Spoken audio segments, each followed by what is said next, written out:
Hi, everyone. Coming to you here, week two. I hope everything's going well for you. Here in Columbus, we've had a lot of rain, so I don't know about the rest of you, but it's been kind of a soggy week for us. Anyway, these are the slides that I have for your discussions. Gonna go through these real quick. If you ever have any questions over anything in the slides, as always, shoot me a message through Carmen or by email, and I'll do my best to answer those for you. Anyway, this is about understanding deeper questions and getting to the bottom of what we are looking at. This week, you're going to start doing some more what we call observational activity rather than direct interactions. So hopefully this will be kind of a fun activity for you. I know a lot of students in the past have really enjoyed it. So let's get into it real quick. This is your second challenge. So I'm going to give you some pointers on that real quick. I know you're reading about the Nasirema. If you're watching this and you haven't figured it out yet, Nasirema is American spelled backwards. And so the idea is to look at something as if you have never seen it before. You have no idea what anything is. And to really get into the spirit of it, what you need to do is you need to kind of describe things more than just say what they are. For example, in this image here, if I point to this thing here in the middle, many of you may not know what that is. So you have to not say that something is a car or a grill, or in this case, a fish trap, because if you're not sure what they are,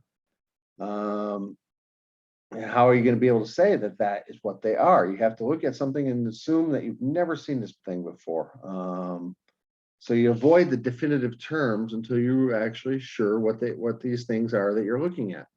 A great example, I think, is the movie Signs. If you've ever seen it, it's about the alien invasion. It's a Shyamalan movie. The aliens couldn't get through the doors. They didn't know what a doorknob was, and until they were, they went back after the invasion was beaten off, and they left, and maybe they would be able to analyze what these things are, but the first time they ever saw them, they had no idea how to work it. So you look at the things that you're observing in much the same way. This thing here is a fish trap. Goes with the current here. The fish, there's bait inside. The fish swim in, cannot find their way out. For example, I've had people in the past who have observed people in a bar, for example, drinking alcohol, and they tried, and I commend their efforts, to say that they were drinking some sort of potion. But what is a potion? A potion is something that has a magical property to it, or that the people who are consuming it believe has a magical property to it. So only call it a potion if you are sure that the people drinking it believe that it has a magical property to it. And a good example of that would be like ayahuasca, which is a hallucinogenic tea that indigenous groups in South America drink. That would be a potion in their culture. We don't arrive at conclusions with this kind of work. This is kind of an initial observation of a culture. What we do is we use these things to make educated guesses what they may be, or to ask questions about what they may be. Let's say you saw somebody placing this trap in the river. You didn't know it was a trap. You just saw a bunch of sticks that are bound together, kind of a V shape in the middle. You see them put it in the water and throw some meat over the top into it. So that you may speculate that this may be something to attract aquatic wildlife into it. In other words, it may be a trap, but we need further observations. Or you may say, I wonder why they put the meat in there. Could it be that it is a sacrifice to the water gods? We don't know. And we have here an example that I worked up real quick for you. Was Sratpun, or if you read it backwards, nuptials. And a description would be like the ceremony could potentially be one in which a couple becomes formally joined. The shaman pronounces the words from a text followed by a general shout of Plezamvot, Mazel Tov, backwards, which in turn sees either one or both of the couple smash an object made of glass with their feet. Later, the rest of the observers carry the couple on chairs. Could this be because the feet were cut by the broken glass? Obviously, we know that in Jewish weddings, that's not the case, but for a first-time observer, seeing people carried on chairs after they smash something with their feet, maybe that would be an educated guess. Of course, more testing, more observations would show that that's not the case.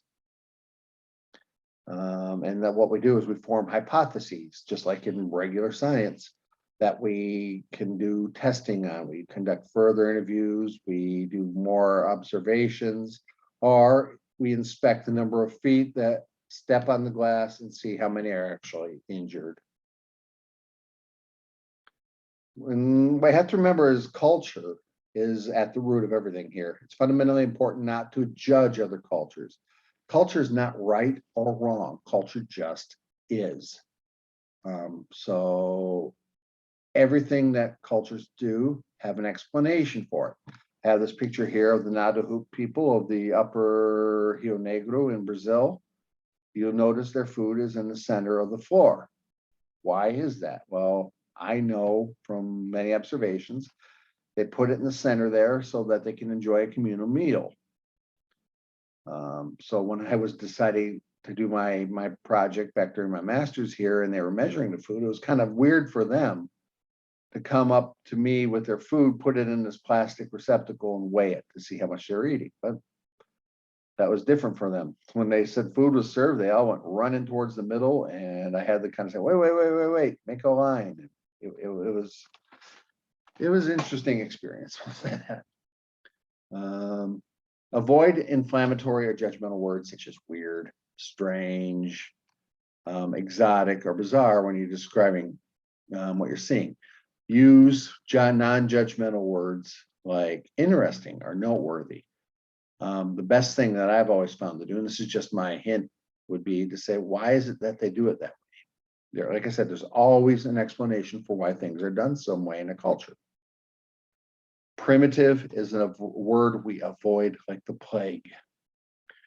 Cultures adapt to their environment. And when we look at how people adapt, we have to remember that their answers to problems are different than ours, not better, not worse. They're just different. Strange for one is familiar for another, meaning what we consider normal, they consider kind of strange. Dr. Wesch's example of his friend not wanting to go to the hospital, that for him was very odd. He didn't understand why things were done that way.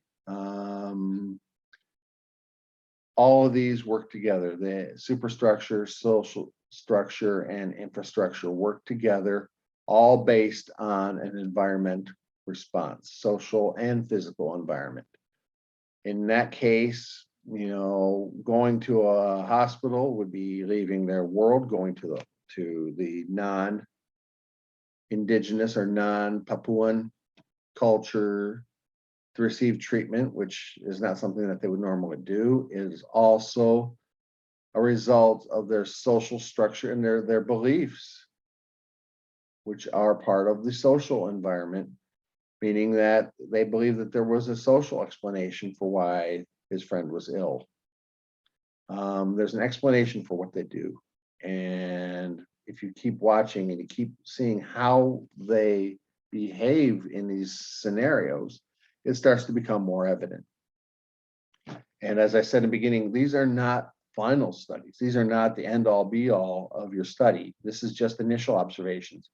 We cannot get accurate conclusions on how a culture is by just conducting one study. We need to form the habit of inquiring why we do things the way we do. Here are your discussion questions. I said breakout groups. That's right. This week we are divided into 4 groups.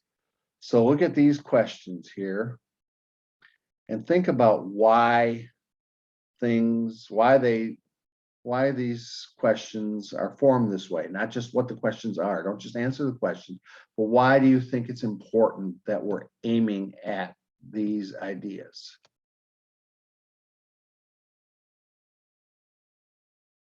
Now look closely at this picture here. You can see several cultural elements. You notice how the furniture is arranged. That's something that you can do when you do your own observations. You can see what's at the center of it here. You can see a picture of me here wearing my football jersey, and they're watching a game on TV. So you might be saying, why are these people gathered around this electronic box watching that? What can we learn about culture in general? What kind of people are watching here? Now think about how someone from Southern Africa and the Kalahari, how they would look upon this scene and how they would understand it. What are the things that they might consider completely different from what they're used to? And are there any things that might be familiar to them? If you have any questions, make sure you get a hold of me. Just send me a message, or either through email or through the Carmen platform. I'll be happy to get back to you on that. Thanks for being here today. I hope you learned something this week. This is one of my favorite lessons. And I hope to see you all, not next week. Next week, there won't be any online meeting because I'll be out of town. But the following week, we'll hold more online discussion meetings if you're interested. All right. Thank you very much. And I hope you all have a great 4th of July weekend. Thank you.